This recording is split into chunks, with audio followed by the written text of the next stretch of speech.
someone write in and say, I've been seeing someone I really like, but he seems really busy. He's always busy with work, busy with friends, busy with his family.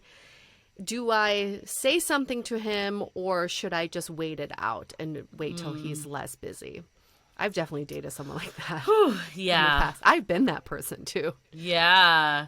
Well, I think the first thing to ask, and it's hard for us because we don't know the situation, is there a situation that has an endpoint? Like, is he, for instance, finishing up school and it ends next month and he's in finals or whatever? I'm just making Yeah. up scenarios. Or is this just a perpetual busyness? Because I think those are very different things. Yes. And I think about when I was avoiding people and trying to come off extremely busy. The difference was, and you're exactly right on, Julie, is that I would either say, oh, I'm still busy this weekend. Like there was no end in sight, right? Yeah. But for the people I really liked, I would give them a specific date. I am really busy until I come back on this day. I would love to see you that same day. They Right. will give you a timeline if they are serious about connecting with you.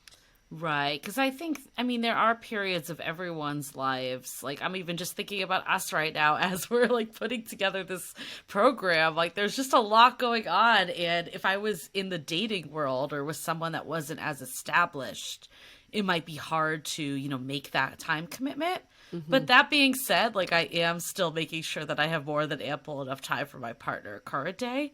So I think the other flip side is people prioritize what they want to prioritize. Even if it's a new relationship, if someone was super into it, they will prioritize it to some degree. It's always hard to give like blanket yes or no because there's some circumstances that really just don't allow someone to prioritize. So I think it's digging in a little deeper of what is it that they're busy with. And that is that might be up to your intuition a bit. Like, is this stuff that feels very pressing that you understand why they might not be able to give you the time? Back to the example of finishing school, for instance, if they are wrapping up papers and doing stuff that have very time commitments on them, it may be more understandable that they can't be around every second or respond to texts immediately. But if they're just like shooting the shit with their friends all the time, like, I don't know if that's necessarily enough of a reason that they're not available to you. And it really comes down to how you feel around this person. Do you feel, two very distinct questions here. Do you feel like this person's fitting you into their schedule, or do you feel like this person's making time for you? There are two very distinct avenues that you can go down. If they're just fitting you in, then you're an afterthought. You're like this, I don't know, puzzle piece. And they're like, hey, I have some room here. I'm going to put her in here. But if this person's making room for you and making time for you, they push away other obligations to spend time with you. So check back in with how you genuinely feel around them. But the question is, should I bring it up to them? I think absolutely you should, because they might not even be aware that they're doing this. And I think there's nothing wrong with saying, like, okay, if the scenario is it's busy with an end date, I think you can kind of maybe leave it a little and see if things free up once that end date happens. Or maybe it's even planning something. If they have something big, maybe it's saying like, oh, let's celebrate when this is over on X date, and seeing their receptiveness to it.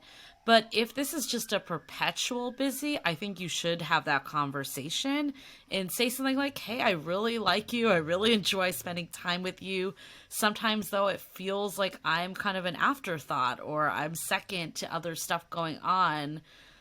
Like, what's your take? And kind of just like see what they say from there, like leave it open. And, have that conversation, make it like a back and forth conversation. It doesn't need to be a confrontation or anything. I think it's just simply stating how it's making you feel of an afterthought and just seeing how they respond to it. How they respond to it will tell you everything. If they kind of go into mode of, no, I'm not, like, you're crazy, you're not believing this, like, that is very telling, versus them being like, oh, I wasn't aware I was doing this. Let's figure out how to fix this. Yes. My therapist said something to me today I thought was a great technique, is you say, my perspective, I want to share with you my perspective. Do you think I can share with you? Ask for permission. Do you think I can share with you? And the person will probably say yes. And Right. so it puts in the context that this is your perspective and how you see things, and not so much you're attacking them for it. But practice open communication. Everything we've just given you right now is a great opportunity for you to hone in your communication skills and to communicate your needs. So good luck with that. Good luck.